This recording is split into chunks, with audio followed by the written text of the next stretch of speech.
వెళ్తున్నటువంటి పత్రికా సోదరులందరికీ కూడా ధన్యవాదాలు తెలియజేస్తూ ఉన్నాను. గత 5 రోజుల క్రితం 30వ తారీఖున జరిగినటువంటి ప్రెస్ మీట్లో కొన్ని విషయాల్ని రక్షణ సైన్యం ఆస్తుల అన్యాక్రాంతం గురించి, అదేవిధంగా రక్షణ సైన్యంలో బాపట్ల సంఖ్యలో ప్రార్థనా మందిరం పక్కన కట్టుకున్నటువంటి అక్రమ కట్టడం గురించి చెప్పడం జరిగింది. అయితే దీని మీద కొన్ని అపోహలు సృష్టిస్తూ అనుమతుల్లో ఎటువంటి ఆధారాలు లేనటువంటి విషయాల్ని కొంతమంది వ్యక్తులు గత దినాన ప్రెస్ మీట్ పెట్టి చెప్పడం జరిగింది. వాటికి పూర్తి సాక్ష్యాధారాన్ని ఇప్పుడు మీ ముందుకు తీసుకొని వస్తున్నాను. రక్షణ సైన్యంలో అన్యాక్రాంతం అవుతుంది ఆస్తులని అన్నారు. రక్షణ సైన్యంలో బాపట్ల రక్షణ సైన్యంలో 1929లో రిజిస్టర్ కాబడినటువంటి 56 ఎకరాల స్థలాన్ని సుమారుగా, ఇది కాపీ అండి, ఇందులో సర్వే నెంబర్లు 672/3, 679/3, 685/2, 727/1, 728/1 బాపట్లో ఉన్నటువంటి ఈ సర్వే నెంబర్లో ఉన్నటువంటి స్థలాలు ఇప్పటికీ రక్షణ సైన్యం యొక్క పొసెషన్లో లేవు, రక్షణ సైన్యం ఆధీనంలో లేవు. ఇది కేవలం రక్షణ సైన్య అధికారుల అలసత్వము, నిర్లక్ష్యం మాత్రమే. ఇది మొత్తం సుమారుగా 27 ఎకరాల వరకు ఉంటుంది. మన దగ్గర ఉన్నటువంటి దర్గా వెనకాల 1.5 ఎకరాల స్థలము, అదేవిధంగా బాపట్లో వొకేషనల్ ట్రైనింగ్ సెంటర్లో ఉన్నటువంటి, గతంలో ఉన్నటువంటి వొకేషనల్ ట్రైనింగ్ సెంటర్ ఉన్న ప్రాంతం సుమారు 25 ఎకరాలు, మొత్తంగా 27 ఎకరాల పాటు అక్కడ రక్షణ సైన్యానికి సంబంధించింది. దాన్ని వీరు స్వాధీనంలో తీసుకోలేదు, ఇప్పటి వరకు వాటిని పేద ప్రజల అభ్యున్నతికి వాడలేదు. ఇది అన్యాక్రాంతమైంది. ఈ డాక్యుమెంట్ని నేను మీ సమక్షానికి తీసుకొస్తున్నాను. ఇది 1929లో జరిగినటువంటి agreement. Strict Baptist missionary church వారి దగ్గర నుంచి, ప్రాపర్టీ వారి దగ్గర నుంచి సాల్వేషన్ ఆర్మీ ప్రాపర్టీ కంపెనీ లిమిటెడ్కి వారు రాసుకున్నటువంటి అగ్రిమెంట్, అప్పటి వారు రాసుకున్నటువంటి అగ్రిమెంట్. ఈ సర్వే నెంబర్లో ఉన్నటువంటి స్థలం ఇప్పటికీ రక్షణ సైన్య అధికారుల ఆధీనంలో లేదు. రెండవది, అక్రమ కట్టడానికి సంబంధించి 40 లక్షలు మాత్రమే మేము డ్రా చేశాము అని అన్నారు. నేను 52 లక్షలు విత్డ్రా చేశాను అని అన్నాను. కానీ వారేమంటున్నారంటే 52 లక్షలు మిస్అప్రాపరేట్ చేశారని అంటున్నారు. అది పొరపాటు. వారు పొరపాటు విన్నట్టున్నారు. పనులు ఒత్తిడిలో ఉన్నారు. పాపం కట్టడాన్ని ఎట్లా తొందరగా పూర్తి చేయాలన్న ఆలోచనే ఉన్నది. కానీ వారైతే మాత్రం పాపం ఆ డాక్యుమెంట్స్ కూడా చూపించలేదు. నా దగ్గర బ్యాంక్ స్టేట్మెంట్స్ ఉన్నాయండి. 2023 సెప్టెంబర్ నెల నుంచి 2025 జూన్ వరకు ఉన్నటువంటి the salvation army central core bank account number 10101198. ఇది Bapatla central core salvation army అనే పేరుతో సోషల్ యాక్టివిటీస్ కింద ఓపెన్ చేయబడినటువంటి అకౌంట్. కానీ ఈ సోషల్ యాక్టివిటీస్ కింద ఓపెన్ చేయబడినటువంటి అకౌంట్ నుండి అక్రమ నిర్మాణానికి 19 లక్షల వరకు బ్యాంక్ మేనేజర్ వారు, బ్యాంక్ జనరల్ మేనేజర్ వారు ఏంటంటే, మీరు సోషల్ యాక్టివిటీస్ కింద ఓపెన్ చేసినటువంటి అకౌంట్ని కన్స్ట్రక్షన్స్కి, రిలీజియస్ పర్పస్కి వాడకూడదు అని అన్నారు. ఇది బ్యాంక్ వారిది, రిజర్వ్ బ్యాంక్ వారి నిబంధనలు. ఇది ఎన్ఫోర్స్మెంట్ డైరెక్టరేట్ కింద వచ్చేటువంటి అతి పెద్ద ఆర్థిక నేరం కిందగా వస్తుంది. అయితే ఇందులో 2023 సెప్టెంబర్ నుంచి 2024 జూలై వరకు 30,62,700 రూపాయలు డెబిట్ అయినట్టుగా చూపిస్తుంది. ఇందులో 2 లక్షల రూపాయలు డబుల్ ఎంట్రీ పడిందండి. అంటే వేసినవి క్రెడిట్ కాలేదు, అందువల్ల మళ్ళీ రిటర్న్ అయినాయి, మళ్ళీ వచ్చినాయి 2 లక్షల రూపాయలు. అంటే 2024 జూలై వరకు 28 లక్షల రూపాయల వరకు డెబిట్ అయినాయి, అంటే విత్డ్రాల్ చేశారు. అంతేకాకుండా 2024 ఆగస్టు నుంచి 2025 జూన్ వరకు డెబిట్ అయినటువంటి అమౌంట్ 27 లక్షలు. ఇక్కడ ఉన్నది 27,24,764 రూపాయలు. ఇందులో జులై కూడా కలిసింది.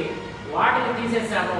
వాటిని తీసేయగా 25 లక్షలు సుమారుగా డెబిట్ చేయడం జరిగింది, అంటే విత్డ్రా చేయడం జరిగింది. ఈ పూర్తి ఆధారాలు మీకు నేను గౌరవ పత్రికా ప్రతినిధులందరికీ కూడా, మీడియా ప్రతినిధులందరికీ కూడా సమర్పిస్తాను. అయితే వీరు చెప్పింది ఏంటంటే 40 లక్షలే వస్తాయండి, మాకు 52 లక్షలు డ్రా చేయడానికి లేదు అని అన్నారు. నేను పూర్తి ఆధారాలు ఇస్తున్నాను. అప్పట్లో 28 లక్షలు, ఇప్పుడు వచ్చేసి 25 లక్షలు, మొత్తం 53 లక్షలు విత్డ్రా చేశారు. పూర్తిగా మీకు నేను కాపీలు కూడా సబ్మిట్ చేస్తున్నాను. అంతేకాకుండా అనుమతులు, మున్సిపల్ అనుమతులు అవసరం లేదు అని చెప్పని అంటున్నారు. నా దగ్గర 314 పేజీల Andhra Pradesh government of Andhra Pradesh municipal administration and urban development model building bylaws 2016 of government of India, Andhra Pradesh building rules 2017 orders issued. 314 పేజీల ప్రతి నా దగ్గర ఉన్న సాఫ్ట్ కాపీ మీకు అందజేయడం జరుగుతున్నది. ఇందులో ఏ ఒక్క చిన్న కట్టడం కట్టాలన్నా, రేకుల షెడ్ కట్టాలన్నా, పంచాయతీలో కానీ, మున్సిపాలిటీలో కానీ, అర్బన్ ఏరియాలో కానీ, సిఆర్డీఎఫ్ పరిధిలో కానీ కట్టాలన్నా కూడా ఖచ్చితంగా అనుమతులు తీసుకోవాల్సిన అవసరత ఉన్నది. ఒకవేళ ట్యాక్స్ కట్టడం ఎగ్జంప్షన్ ఉంటే వీళ్ళు ప్లాన్ అప్రూవల్ తీసుకొని ఆ ట్యాక్స్ ఎగ్జంప్షన్ సంబంధించి మున్సిపల్ కమిషనర్ వారు లేకపోతే వారు తీర్మానం చేసినటువంటి వారి ద్వారా సంతకం పెట్టబడినటువంటి కాపీ తీసుకోవాలి. అటువంటిది వాళ్ళు ఏవి ఇప్పటి వరకు చూపించలేదు. ఈ రూల్ ప్రకారంగా వారు ఖచ్చితంగా అనుమతులు తీసుకోవాలి. అంతేకాకుండా ఒక పెద్ద మనిషి అన్నారు, గౌరవ పెద్ద మనిషి, ఇది 2 సెంట్ల స్థలానికి మనము అనుమతులు తీసుకోవాలని అవసరం లేదు అని అన్నారు. వారు కూడా అటువంటి కాపీ ఏం చూపించలేదు. ఇక్కడ నేను మీకు చూపిస్తున్నాను. బోర్డు మీద కింద ఉన్నటువంటి 1800 SFTలో ఉన్నది. అంటే అది సుమారుగా 4 సెంట్ల విస్తీర్ణంలో ఉన్నది. 1 సెంటుకు వచ్చి 48 గజాలు, 2 సెంట్లు వచ్చేసి 96 గజాలు, గజానికి వచ్చేసి 9 అడుగులు ఉంటుంది. మొత్తం కలిపితే 2 సెంట్లు అంటే 864 SFT వస్తుంది. మొత్తం కలిపితే 4 సెంట్లు 1800 SFTలో కింద గ్రౌండ్ ఫ్లోర్ ఉన్నది. దానికి అనుమతులు లేవు. అది ఫంక్షన్ హాల్, అది ఎక్స్టెన్షన్ కాదు, కేవలం ఫంక్షన్ హాల్ మాత్రమే. ఫంక్షన్ హాల్ దీన్ని ప్రతిరోజు 3 నుంచి 5,000 రూపాయలకి ఒకరోజు అద్దెగా దీన్ని వీళ్ళు ఇస్తున్నారు, అద్దె తీసుకుంటున్నారు. లోపల ఉన్నటువంటి లాగ్ బుక్స్లో ఖచ్చితంగా అవన్నీ కూడా రాసుకుంటారు, అనౌన్స్ చేస్తున్నారు. దీనిపైన మళ్ళీ 800 SFT 850 SFT ఉన్నటువంటి ఒక బిల్డింగ్ని అనుమతులు తీసుకోకుండా మళ్ళా కిందదేమో 2015లో కట్టారు, పైదేమో 2023 నుండి కట్టడం స్టార్ట్ చేశారు. 850 SFT ఉన్నటువంటి 2 బెడ్రూమ్ హౌస్ని తీసుకున్నారు. 2 రూములు అంటున్నారు వాళ్ళు. 2 bedroom house, 2 bedroom hall, kitchen with vacant space అది కడుతున్నారు. అంటే మొత్తం 2600 చదరపు అడుగుల విస్తీర్ణం ఉన్నటువంటివి అనుమతి లేని కట్టడం ఉన్నది. వీటికి ఎటువంటి ట్యాక్సెస్ వీళ్ళు కట్టలేదు. అంతేకాకుండా వీరు ఏం చెప్తున్నారు అని అంటే, మేము అన్ని అనుమతులు THP నుండి తీసుకున్నాము అని అంటున్నారు. కానీ అనుమతులు తీసుకోవడానికి లోకల్ ఫైనాన్స్ చట్టం ప్రకారంగా ద సాల్వేషన్ ఆర్మీ, ఇదిగోనండి the salvation army orders and regulations for the officers, the salvation orders and regulations for officers of the salvation army. ఇది అంతర్జాతీయ ప్రమాణాలతో కూడుకున్నటువంటి పుస్తకము. దీని ప్రకారంగా అందరూ వాడాలి. దీనిలో నేను చెప్పినట్లుగా సెక్షన్ 3లో చాప్టర్ 9లో సెక్షన్ 1లో జనరల్ స్టేట్మెంట్ ఉన్నది. ఆ తర్వాత సెక్షన్ 5 క్లాస్ 2లో లోకల్ ఫైనాన్స్ ఏ విధంగా వాడాలో ఉన్నది. ఈ లోకల్ ఫైనాన్స్ వాడేటువంటి విధానంలో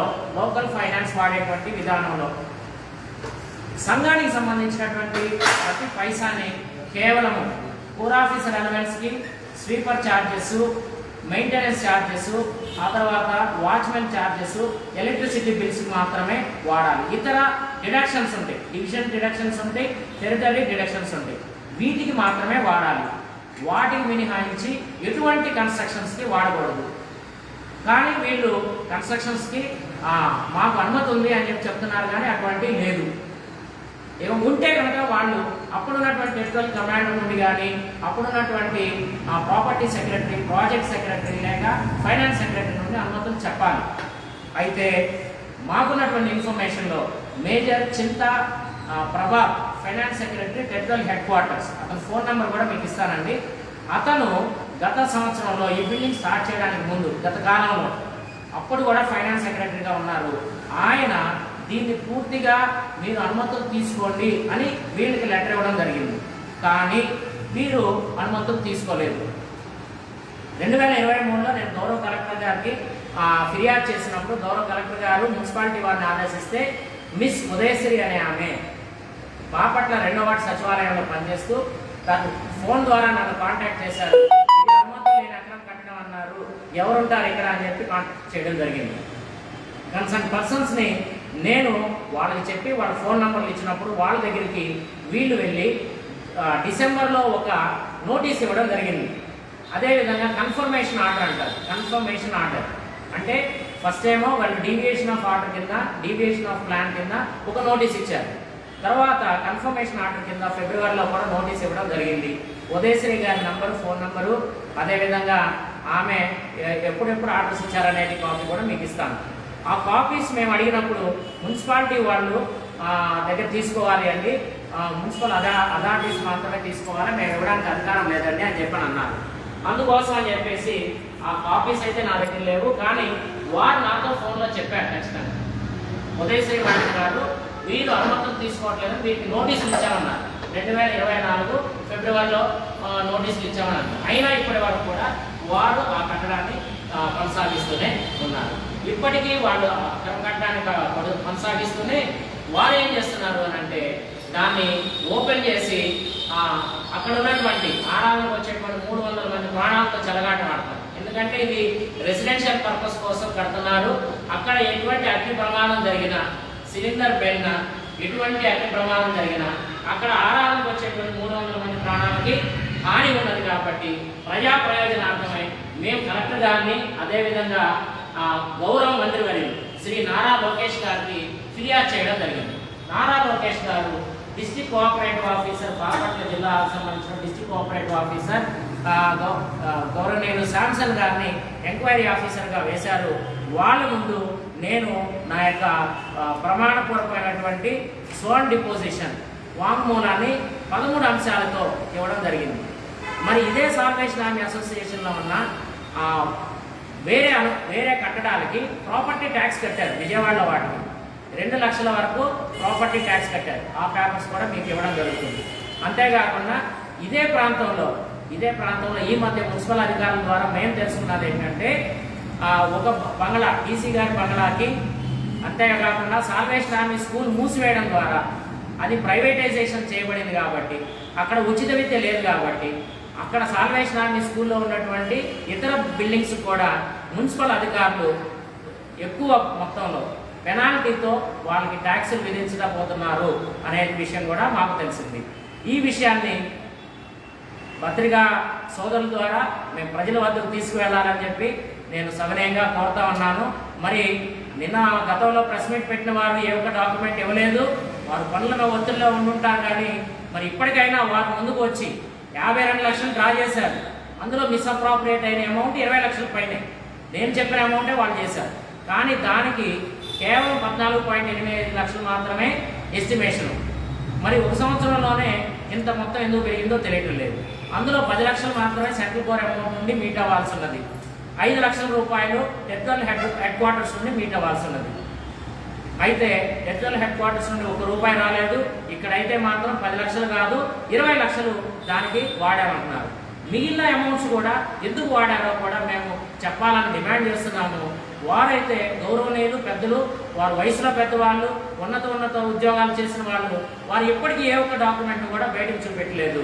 మరి ఎందుకు చూపెట్టలేదో మరి పత్రికాముఖంగా నేను వారిని డిమాండ్ చేస్తున్నాను. అది చూపించి ప్రజల్ని తప్పుగా పట్టించొద్దని కోరుతా ఉన్నాను. గతంలో ఒక వ్యక్తి ఎమ్మెల్యే గారు, ఎంపీ గారు, గౌరవ ఎమ్మెల్యే గారు, గౌరవ ఎంపీ గారు మాకు అనుమతులు ఇచ్చారు, కట్టుకోమని చెప్పారని చెప్పి వారి ప్రతిష్టను కూడా భంగం కలిగిస్తున్నారు. దయచేసి గౌరవ ఎంపీ గారిది, గౌరవ ఎమ్మెల్యే గారి యొక్క ప్రతిష్టను భంగం కలిగించేటట్లుగా వారు అనుమతులు ఇటువంటి వాటిని అసలు ఉపేక్షించరు, వారు అనుమతులు ఇవ్వరు. వాటిని పూర్తిగా ఖండిస్తున్నాము. వారు కూడా ఈ అక్రమ కట్టడాలు కట్టే వారిపైన తగు చర్యలు తీసుకొని రక్షణ సైన్య అధికారుల చేత ట్యాక్స్ కట్టించవలసిందిగా కోరుతా ఉన్నాను. మీ అందరూ కూడా విచ్చేసినందుకు